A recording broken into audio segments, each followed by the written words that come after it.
Hey guys, so in this video I thought I'd share with you 5 games that I've played fairly recently, all of which were over within 20 moves.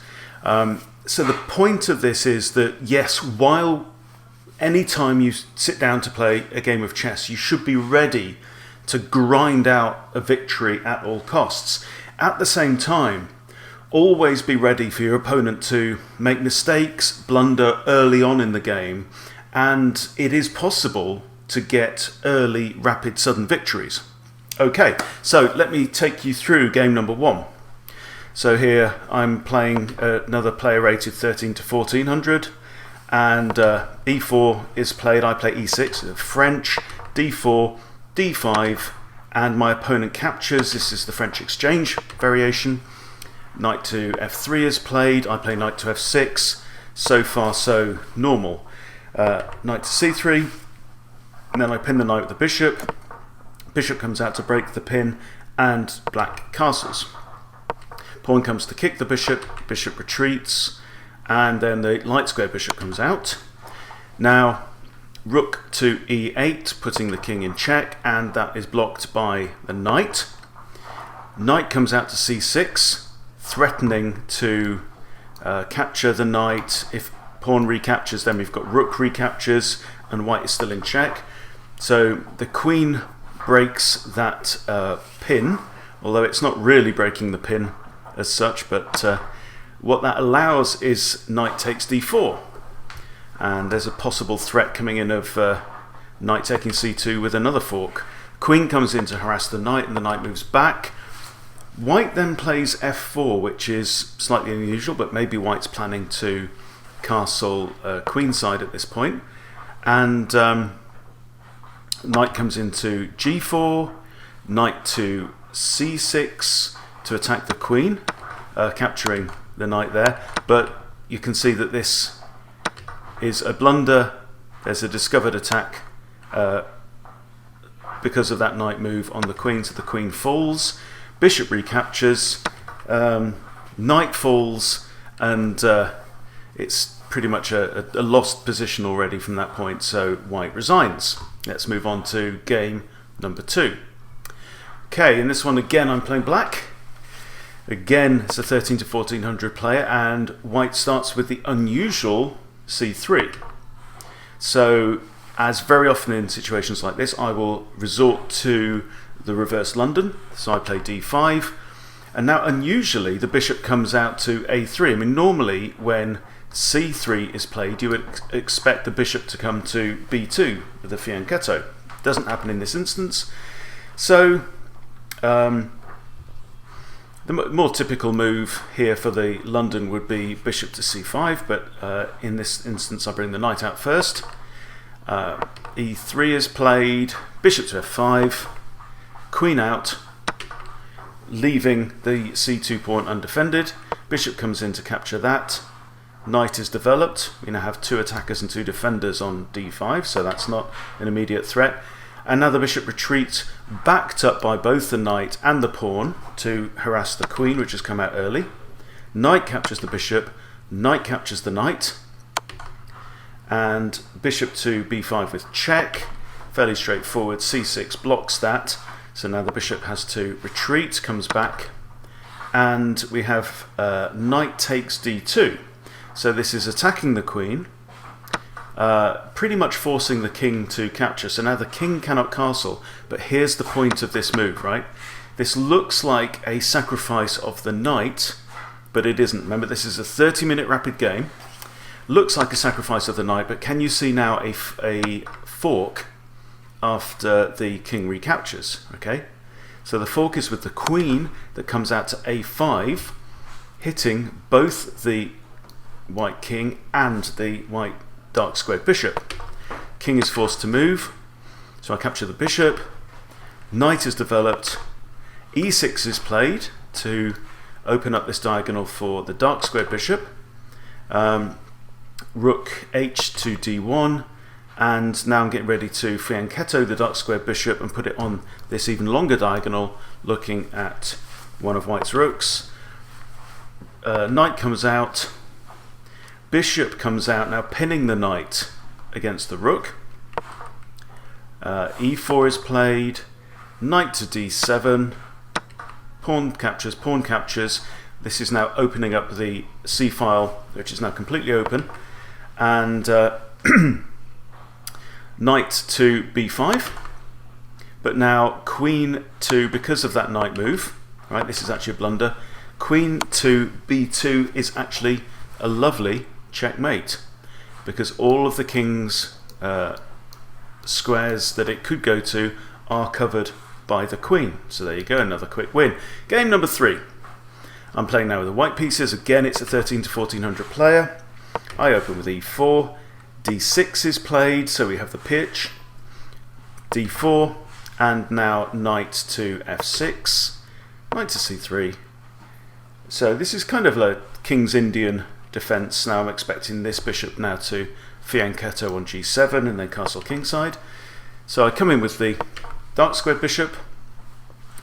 Black's dark squared bishop indeed goes to g7, and now queen to d2.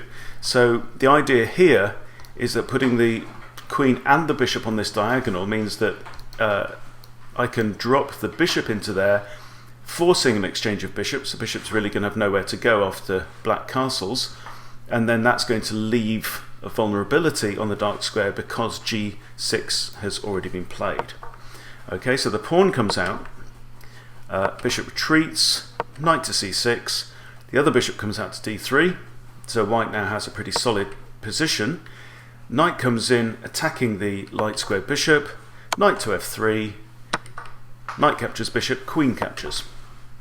Bishop comes down, and now white castles long. Bishop captures, pawn captures. Now we have a semi-open g-file. Queen to d7, suggesting that black may now be intending to castle queenside. So f4 is now played. Black castles queenside, and f3. King moves across to b8, thus defending the a7 pawn that was previously undefended. And I push d5, knight comes out to h5, and the bishop drops back. So I mean, this is pretty well telegraphed, but the idea here is that obviously this square here, d4, is covered by this bishop. So my intention is to drop the bishop back, move the queen across to e3 where it's not attacked by the bishop, to come in with a sudden checkmate on there. Knight comes in, capturing the loose pawn, but this is really kind of a poison pawn there. So now the queen comes in, now with a fork. Okay, so the queen is attacking both the knight and threatening to capture on a7 with check. And if that happens, the king only has one square to go to, which is c8, and then queen to a8 would be checkmate. Black here does not notice the threat, and with 4 minutes still left on the clock, decides to go in and grab more material, thinking about maybe forcing my queen to capture, or even the pawn to capture, but it's a bit too late.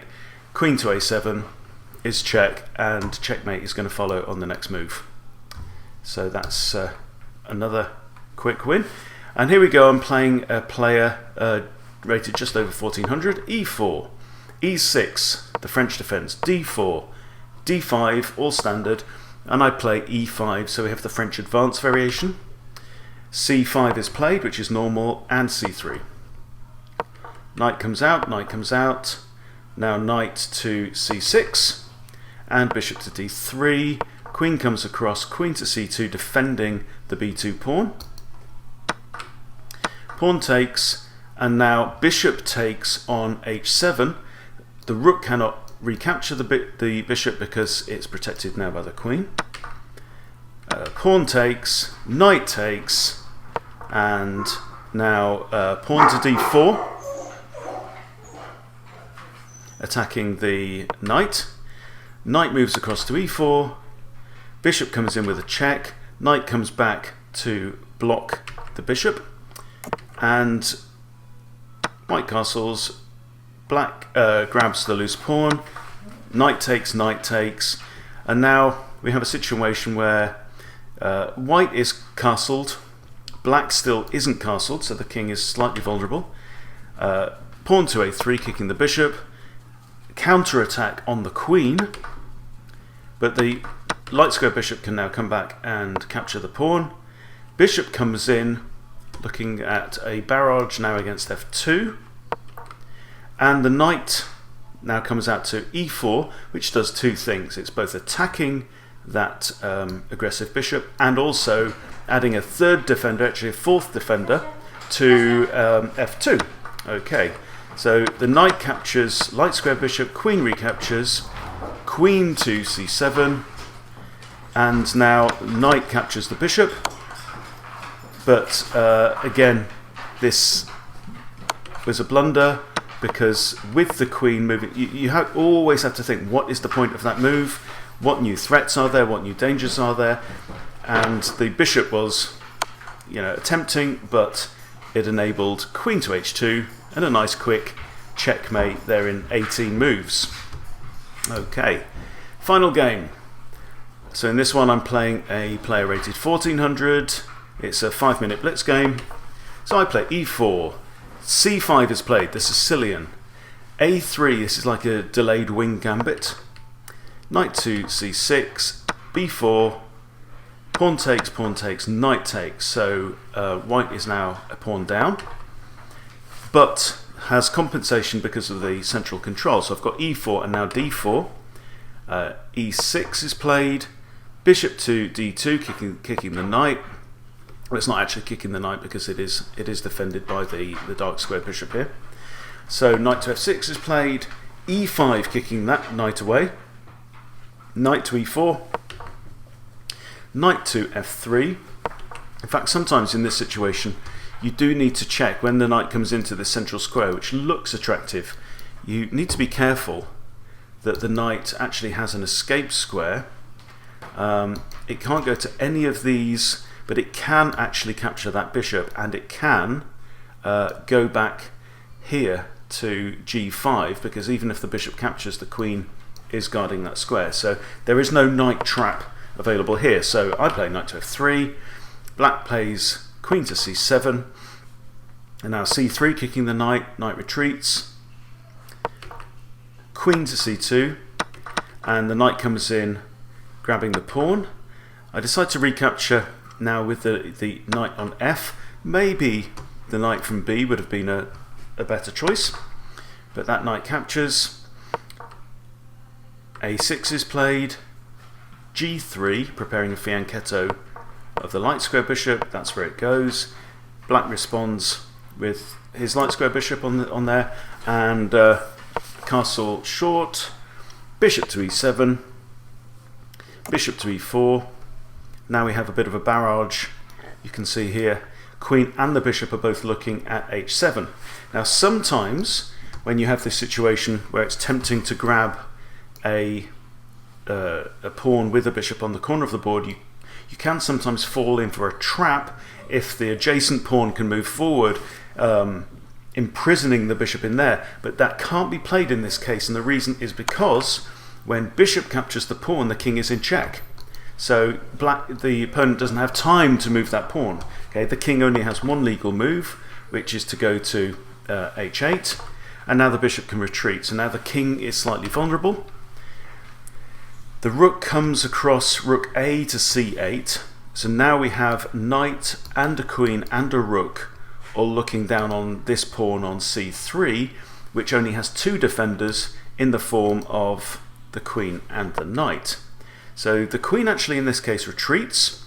So what we're looking at here, if you can picture the threat, so black is thinking, oh, let's attack this pawn. I've got three pieces lined up against this pawn.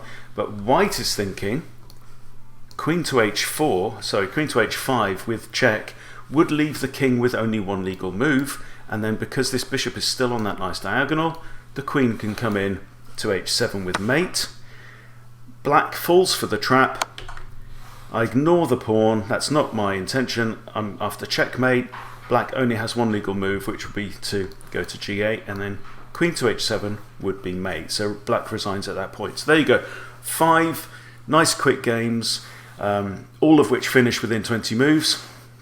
And I hope this has given you a little bit of inspiration that games, you can win in a quick fashion, particularly if you get your pieces out, if you trick your opponent, particularly on the faster time controls like we've seen with the last couple. They've been blitz games, but always good to practice. Look out for those opportunities at any point during a chess game, because they can always present themselves. Okay, it doesn't matter whether you checkmate on move 17 or move 70.